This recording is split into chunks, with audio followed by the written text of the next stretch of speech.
اعوذ بالله من الشیطان الرجیم. بسم الله الرحمن الرحیم. د خوست ملي رادیو تلویزیون قدرمنو لیدونکو او اوریدونکو سلامونه او نیک هیلې مې ومنئ په دې هیله چې روغ جوړ به وئ. مسعود یم او تاسو ته د فیزیک مضمون په تدریس پیل کوو. ګلالیو زده کوونکو په تیره برخه کې د اوتم صنف ټولګي په موضوعاتو کې مو په تودوخې بحث کړی و. یوه داسې وړیکې موضوع پکې شوې وه چې احتراقي انجنونه وو. احتراقي انجنونه یا ماشینونه هغه ماشینونه دي یا انجنونه دي چې تودوخیزه انرژي په میخانیکي انرژي نه بدلوي. نو دې انجنو په اساس نه نن په نړۍ کې ډېر پرمختګ شوی ده. که چیرې وکیسو جیټې په هوا کې الوځي، یعنی دا تودوخیزه انرژي ده چې د دې په انجنونو کې د سونګ موادو په اساس منځته رسي او بالاخره په میخانیکي انرژي نه بدلیږي او په فضا کې الوتنې کې. همداسې راکټونه دي چې کله فضا ته توغول کیږي، یعنی یوې بلې کورې ته مریخ ته بل ځای ته، نو دغه تودوخیزه انرژي ده چې همدې انجنونو ته د حرکت یا د کار کولو کیفیت بربخلی ده. هغې د جملې نه که چیرې موږ تاسې وکیسو یو د موټر سایکل انجن په نظر کې نیسو. موټر سایکل انجن یو پټرولي انجن ده، ماشین ده چې په هغه کې سون مواد سیزي، یعنی په حرارت بدلیږي، بالاخره حرکت کی. که چیرې دغې سلنډر ته وکیسئ د موټر سایکل انجن ته، دلته چې کله تاسې وکیسئ د دې راښکلو یا د راودلو مرحله کې لومړی پټرول دلته دغه سلنډر کې د پستون په ذریعه چې کوړ ته ځي، پستون په ذریعه دلته پټرول ذخیره کیږي. پټرول ذخیره کیږي او دلته یو پالک شته چې هغه بیا جرقه ورکوي، هغه د نورو مرحلو کې ده. دا پټرول چې کله ذخیره شول ارکاش یې کړل، دغه د موټر سایکل انجن ده پټرولي، او کله چې دا پټرول ارکاش کړل بیا په دې اندازه د پټرولو سطحه شی کېږي، دغه سلنډر چې ده د کوم ټیوب چې ده دا وینه ډکېږي. دې ته بیا دغه سلنډر کې د پستون چې ده دا پورته ځي. کله چې پورته لوړو په دغه نه فشار واردوي، یعنی په دې پټرولو نه چې د کوم پټرول دلته دی په دې فشار واردوي. کله چې فشار په وارد کړلو دا تراکم کې، یعنی سره ټولیږي. کله چې سره ټول شول دلته، یعنی په دا شکل کې داسې فرض کړئ چې د پټرول دلته ارکاش کړل، په دا حالت کې شول. کله چې بیا په دغه پستون دغه پورته په دا سلنډر کې حرکت کې دغه هغه فشار وارد کړو په د پټرولو نه، بالاخره دې حالت ته دغه مسله لوړه. دلته په دانې چې کله فشار وارد شولو دلته دغه پټرولو د حرارت درجه لوړیږي. کله چې د حرارت درجه لوړه شوه پوسنه دغه کوم هغه چې ده د پالک له لوري برېښنایي جرقه ورکولی کېږي، یعنی د برېښنا یوه جرقه ورکولی کېږي. دا برېښنایي جرقه چې کله ورکړله دغه پټرول سیزي، یعنی پټرول شی کېږي په حرارت زیاتېږي، سیزي، بالاخره دغه پستون کوړ ته رسي. دغه پستون دلته کوړ ته رسي، دلته بیا لوګای تشکیلیږي، یعنی لوګای تشکیلیږي. دا لوګای بیا بیرته په دې طرف وځي. دا د احتراقي انجنونو یا د تودوخیزو انجنونو یوه نمونه وه چې د موټر سایکل پټرولي انجن مو په نظر کې ونیو. او نوره مسایل په دا کې هم شته، خو د احتراقي انجنونو د موضوع نه دا چې تیر درس کې پوتې وه، خدای دې وکړي چې دې ځای پره تاسو ته معلومات درکړل شوي وي او تاسې څه نه څه پوه شوي وئ. تاسې د فیزیک په اوتم ټولګي کې هغه شته، دغه شکل شته. اوله مرحله یې ده، دویمه یې ده، درېیمه یې ده او څلورمه یې ده. اولې مرحلې ته یې د پټرولو د ارکش کولو یا د راودلو مرحله ده. دویمه مرحله بیا د تراکم مرحله ده، کله چې د پستون پوست کې څي په دا سلنډر کې دانې فشار لري، بالاخره چې کله فشار روړلوی دې حالت ته ځي. دلته چې دې حالت ته لوړوي تودوخې درجه یې زیاتېږي، دغه پټرول چې دی دا د سپنګ مواد چې دی دا وروخولي. کله چې وروخستو سلنډر بیرته کوز سي، کله چې کور ته لوړو د سلنډر کې وبخئ سلنډر کې دغه پستون چې ده دا کور ته لوړو، دلته لوګی تشکیلیږي، بالاخره لوګی ووځي. دا دی هغې توسې د اوتم صنف یو انځور چې و په دا رقم تشریح لازمه بوله او تاسې دا هڅه وکړئ چې هغې په میخانیکیت نیزونونه پوه کړئ. هر څو اساسي موضوع ته چې مقناطیس ته په اوتم صنف کې مقناطیس په بحث کې نیول شوی ده، په هغه به په مفصل ډول بحث کوو.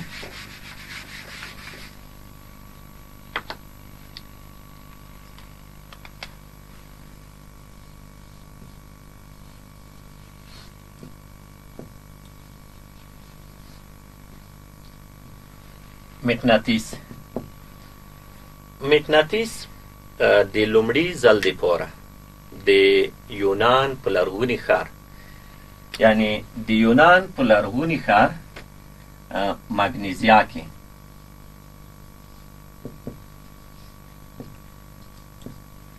یعنی مقناطیس د لومړي ځل دپاره د یونان په لرغوني ښار مګنیزیا کې خلکو د تورو ډبرو په نوم پیژندلو. خلک د دې سره اشنا وو چې دغه تورې ډبرې کله چې اوسپنې ذرو سره نږدې کړو دا د اوسپنې ذرې چې کوي جذبوي. دې ته بیا دی د مګنیزیا په ښار کې د یونان لرغونی ښار چې و په دا کې خلک د دې سره اشنا شول چې د کومې تورې ډبرې چې دي دغه اوسپنې ذرې جذبوي. دی بیا د هغې وخت په اساس نه یا د هغې وخت په هغه کې وخت کې دی بیا دا عقیده لرله چې لکه څه رقم چې دغه د اوسپنې ذرې دی جذبوي، په همدې شکل به ناروغۍ هم د انسان د وجود نه جذبوي. دی بیا په دې عقیده و چې کله به دی سره ناروغون پیدا شول یا به مریضون ولته وو، دی به بیا د خپونه تر سره پره د تورې ډبرې دانې کش کولې او د عقیده دغسې جوړه وه. بیا په هغې سره به دی تسلي وشوه چې د مریضۍ د مقناطیس یا د تورو ډبرو دی نه کشف کړلې. هغې نه وروسته د مقناطیس نوم یې چې ویر کړلو، هغې نه وروسته بیا چینایون جګ شول، د مقناطیس قطبونه یې کشف کړل، ویې پېژندل. هغې داسې کور وکړلو چې مقناطیس قطبونه دی په ګوته کړل. چینایونو د مقناطیس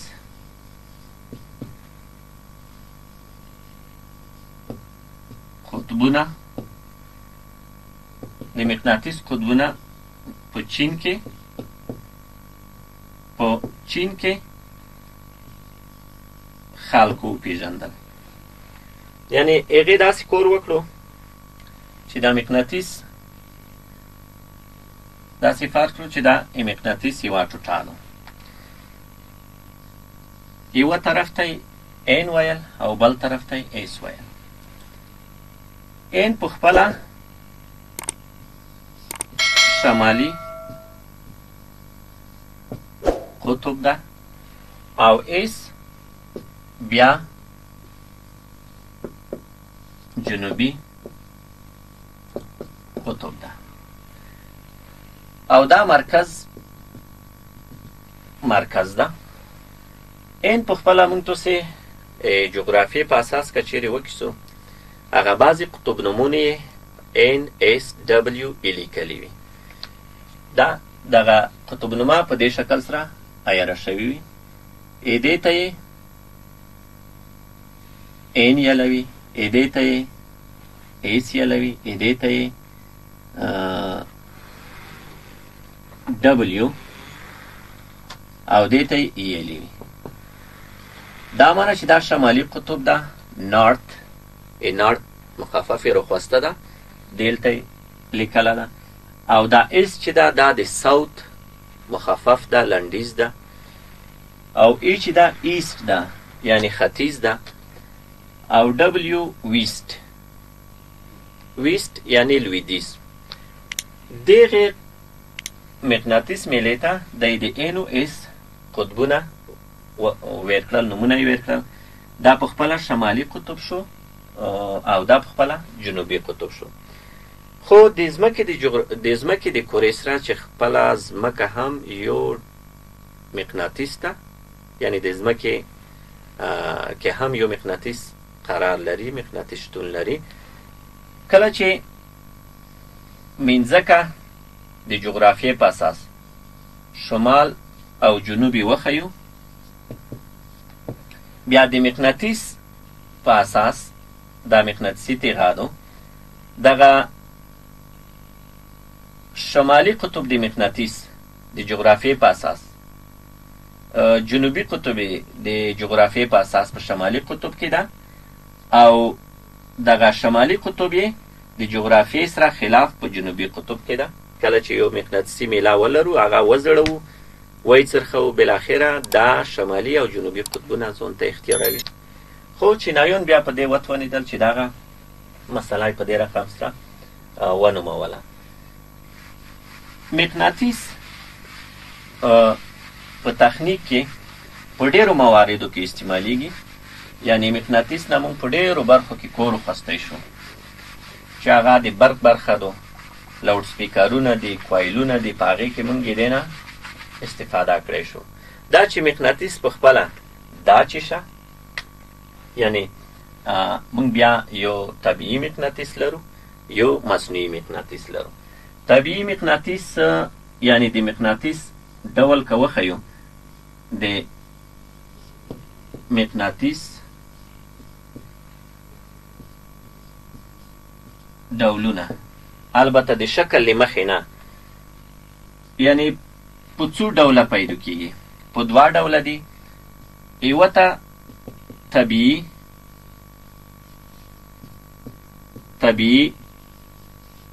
مقناطیس یایي بل ته یې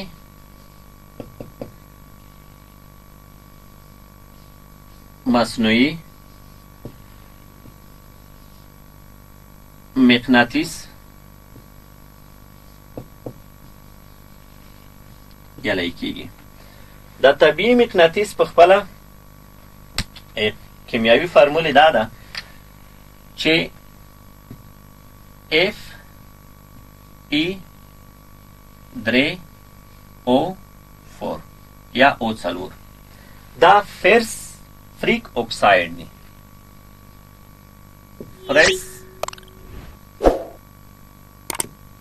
فریک اکساید دی یعنی طبیعي مقناطیس په خپله د اوسپنې اکساید دی چې اف ای 3 دا اوسپنه شوه او 4 دا اکسیجن شو یعنی دا د اوسپنې یو اکساید شو چې دې ته فریک اکساید یلی کیږي دا طبیعي مقناطیس ده هر څو مصنوعي مقناطیس موږ تاسو سره هم بیا پیژنو مصنوعي مقناطیس بیا په درو طریقو سره په لوسر سي یعنی په صنعت کې یا په تخنیک کې موږ که کله وګورو چې یو مصنوعي مقناطیس جوړ کړو موږ جوړولی شو یعنی یوه برخه د القا په واسطه کړای شو چې موږ مصنوعي مقناطیس جوړ کړو دا په لابراتوار کې جوړیږي دویمه مرحله دا ده چې د مخلو په واسطه یو مصنوعي مقناطیس جوړ کړو دریمه مرحله د برق په ذریعه دریمه مرحله د برق په واسطه کړای شو چې یو مصنوعي مقناطیس جوړ کړو یعنی د مقناطیس ډولونه په دا وو چې یو طبیعي مقناطیس شو بل مصنوعي مقناطیس شو طبیعي مقناطیس خپله دا فریک اکساید دی چې دا Fe3 او O4 دی او مصنوعي مقناطیس بیا کولی شو چې په ټکنالوژۍ یا په تخنیک کې د القا په واسطه د مخلو په واسطه د برق په واسطه موږ تاسې جوړ کړو تر څو په تخنیک کې هغې نه ګټه وکړو هر څه دې ته چې د دې مقناطیس سوتنه باید سره قام وکړو یعنی مقناطیس په څه ډول باید وسوتلی شي آیا موږ چې کله مقناطیس لرو هغې نه په لابراتوار کې یا په تخنیک کې کور وخولو هغه څه رقم ذخیره کړو څه رقم یې کېږدو هغې دپاره څو هغه څو مراحل باید په نظر کې ونیسو چې هغه باید تطبیق شي او بالاخره مقناطیس موږ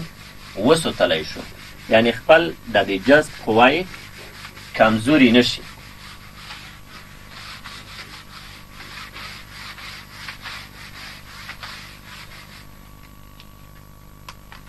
د مقناطیس ساتنه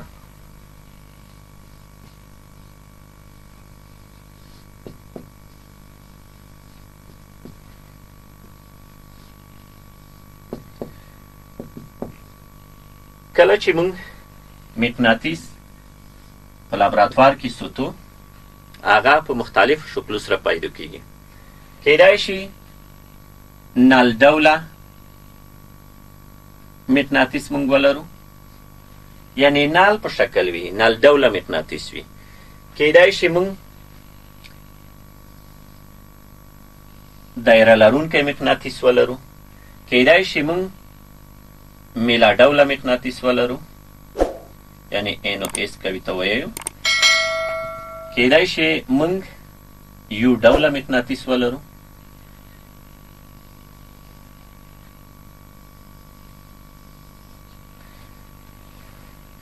دیتا اینو ایس یایو دلتا اینو ایس یایو دا بیا خپله یو طرفې این کیږي بل طرف ایس کیږي یعنی شمالي او جنوبي قطبونه دا هم لري کله چې دا مقناطیسونه په دې شکل سره موږ ولرو دې سوتنه دا ده چې که په دې ډول مقناطیسونه وي یا په دې ډول وي یا په دې ډول وي یا په دې ډول وي کله چې دا ډول مقناطیسونه موږ لرو دلته یمو سره یوې نمونې په ډول شته موږ دغه دوې میلې چې دي دا دوه مقناطیسونه چې دي اینو ایس دي دا دوی میلې چې کله موږ ځای په ځای کوو یوه بله دا باید په دې شکل سره کیږدو دا یوه طریقه ده چې این او ایس کو ځکه دلته باید د جذب قوه په منځ ته راشي دا سیالی کیږي په چارجونو کې همدا رقم په دغه مقناطیس کې هم نوع قطبونه یا یو رقم قطبونه چې وي لکه په دې شکل سره این او ایس وښیو این دا یو بل دفع کوي او که چیرې ایس این وي یا این ایس وي دا یو بل جذبوي نو موږ کله چې مقناطیس په لابراتوار کې سوتو شی باید وکړو د قطبونه یعنی مختلف قطبونه سره یې وضعیته کړو دلته یوه نمونه شته که یې دې ته تاسې وکیسئ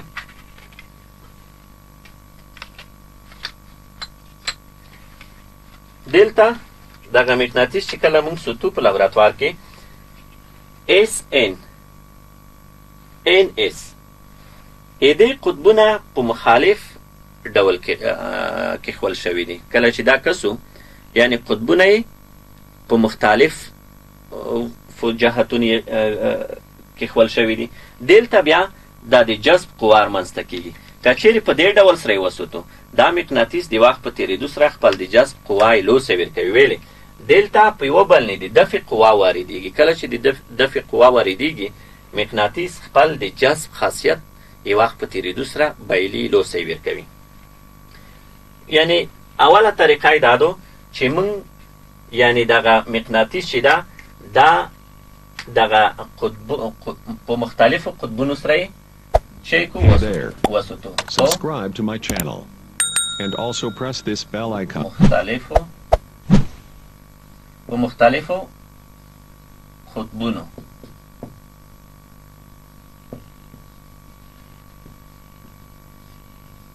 وساتل شي. اوله طریقه دا ده ځکه چې کچیرې موږ همنوع قطبونه یوه طرف ته کړو، لکه دلته چې موږ په دغه بکس کې دغه مقناطیس یخه ده، همنوع قطبونه یوه طرف ته کړو، یوه بل نه د جذب قوه واردوي، وبخی د دفع قوه واردوي، د دفع قوې په اساس مقناطیس دغه د جذب قوه شی کېږي لوسه ورکوي. نو په دې شکل سره باید وسوتی شي.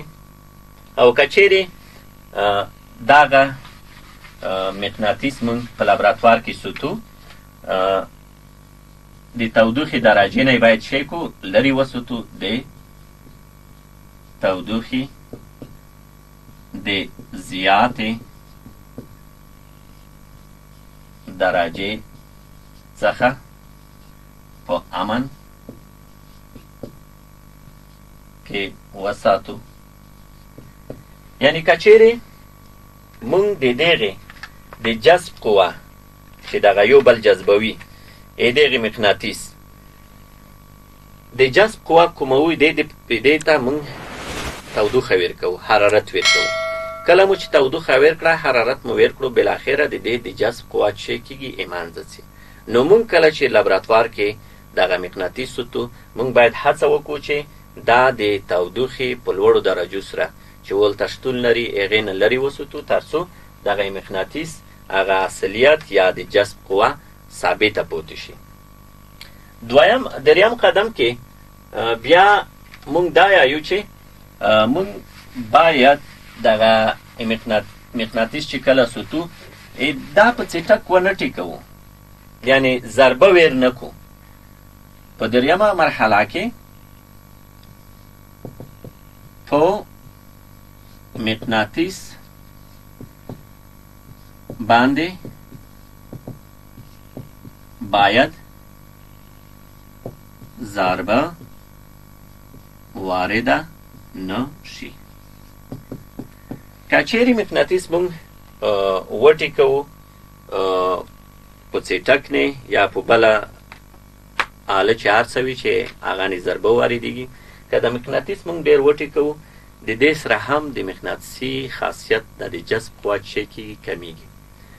نو دې مرحلو ته باید موږ تاسې ځیر شو. په بعضې لابراتوارو کې که ځیر وی دا قطبونه په یوه طرف یخي وي، یعنی همنوع قطبونه په یوه طرف کړي وي. همنوع قطبونه چې کله په یوه طرف کې، دلته بیا د جذب قوه کمیږي. علت یې دا ده چې په یوه بل نه د دفع قوه واردېږي، بالاخره خپل خاصیت یې لوسه ورکوي. نو دې ته باید متوجه وی. هر څو د دې مقناطیس قطبونو ته لکه مخکې چې موږ وویل چې چینایانو دغه قطبونه چی کړل، وپېژندل، هغه نه کور وکړو. که چیرې موږ یو مقناطیس ولرو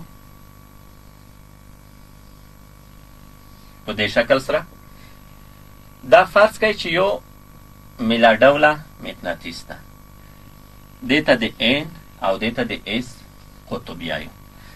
دا شمالي قطب ده او دا جنوبي قطب ده.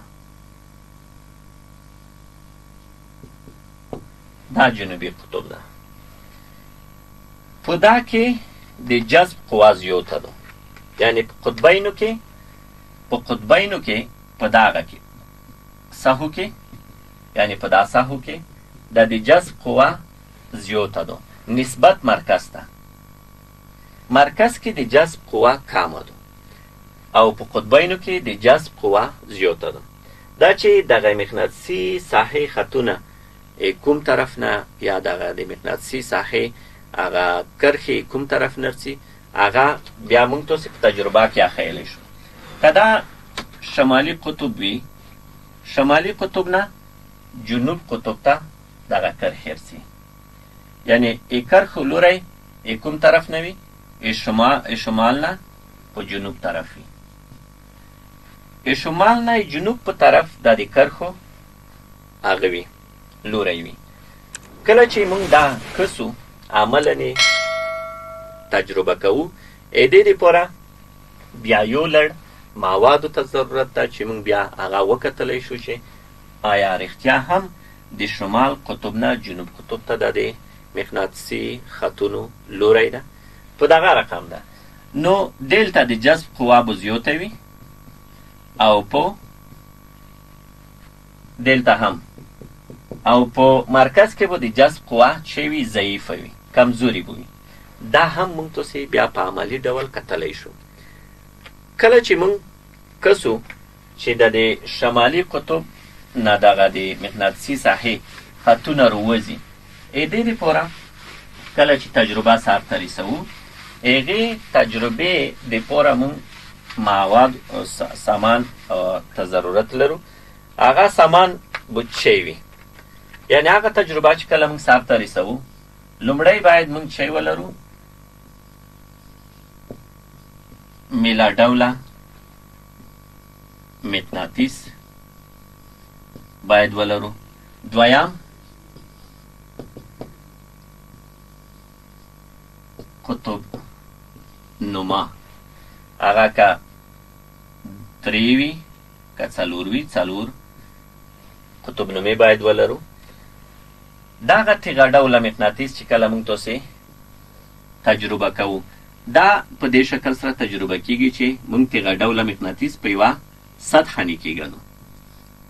دا سطحه نه چې موږ مقناطیس کله کیښو، اوس موږ څه وینو چې دلته مقناطیسي ساحه خطونه یې په کوم ډول دي؟ آیا دا کولی شو چې مقناطیسي ساحه تشکیل کو د اوسپنو د ذرو په اساس نه، اما دا نشو تشخیصوی چې لوری په کوم طرف نه. دې دپاره کله چې موږ دلته قطب نمې کیږدو، داسې یوه قطب نما وي، هغه په دایروي شکل دو، خو خیر دا فرض کړه چې دا یوه قطب نما ده. هغه ستنې غشه بیا په دې ډول سره کیږي. کله چې څومره دیلې ورو، دلته بیا قطب نما که دلته قرار ونیسي، بیا هم لوری په دې شکل سره کیږي. که دا قطب نما یې دې ته روشي، په دې شکل سره دغه قطب نمې ستن تویږي. که بیا دغه مقناطیس دیلې وړو، یعنی بیا به شمال طرف جنوب طرف شمال طرف بیول شي، جنوب بیدلی شي، بیا به هم قطب نمې هغه ستن هغه قطب سیڅې. موږ کولی شو چې د قطب نمو په اساس نه د مقناطیسي ساحې هغه خطوطو لوری وښیو. کتابه کې لیکلي د 10م صنف فیزیک یا شته، د دې 8م صنف فیزیک یا دغه مسله شته چې د مقناطیسي ساحې خطونه د شمال نه ووځي، په جنوبي قطب نه څه کیږي؟ نه نوځي. دا دغسې تر اخره پوره ادامه لري. او دغه تجربه چې کله موږ تاسو سرته ورسوو، بیا کولی شو چې هغه مقناطیسي ساحې د خطوطو یا د کرښو لوری وښیو. نو خپرونه په دې ځای پای ته رسیږي. دې دپاره چې په راتلونکو خپرونو کې په همدې بحث وکړو. تر هغې تاسې په لوی او بخښونکي خدای سپارم. ښاد او بریالي اوسئ.